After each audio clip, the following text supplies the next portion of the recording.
আদিল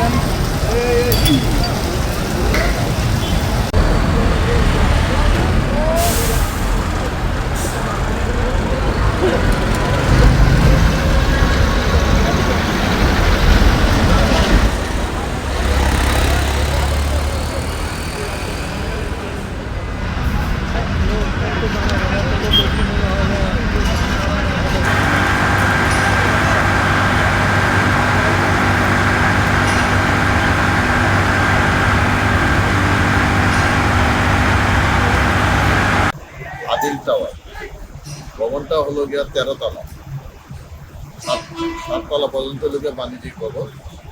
13 তলা ভবনের 6 তলায় ব্যাগ দিয়ে তৈরি করে ব্যাগে দিয়ে ফিনিশিং ছিল। সেখানে আগুন লাগে 6টা 40 মিনিটের সময়। 5 মিনিটের ভিতরেই আমরা ঘটনাস্থলে এসে উপস্থিত হই। যেহেতু এটা একটা আবাসিক ভবন, সেহেতু তার ঝুঁকি অনুসারে আমরা সাথে সাথে আরও 2টা টানোরের সাথে সাথে আরও 7টা টানোরকে আমরা মেসেজ দিয়ে আসার জন্য, যেহেতু উপরে অনেক লোক কার্যকর অবস্থায় থাকতে পারে বা টিকিটও নিয়ে আসি।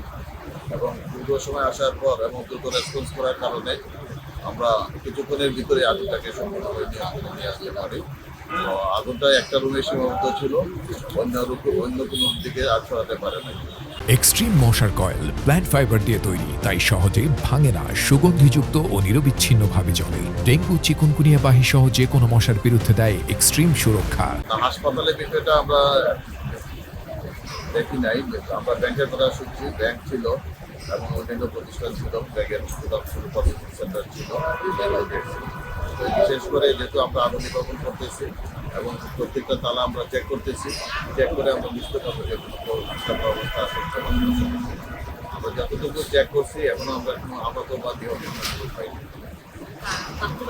আমাদের লোকজন প্রথমে আইসা একটা পার্টি আগুন নির্বাপন কাজ শুরু করছে, আর আরেকটা সিঁড়ি আছে পিছন সাইডে, যেটা আবাসিক লোকজন নামা শুরু করে 13 তলা পর্যন্ত আমাদের লোকজন উঠছে এবং সবাইকে রুম থেকে বের করে নিয়ে আসছে।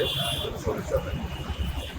আমরা যারা ছিল ঘটনাস্থলে, তারা বলতেছিল বৈদ্যুতিক শর্ট সার্কিট, কিন্তু এই বিষয়ে আমাদের ফায়ার সার্ভিস সিভিল ডিফেন্স থেকে অগ্নিকাণ্ডে একটা তদন্ত কমিটি গঠন করা হবে।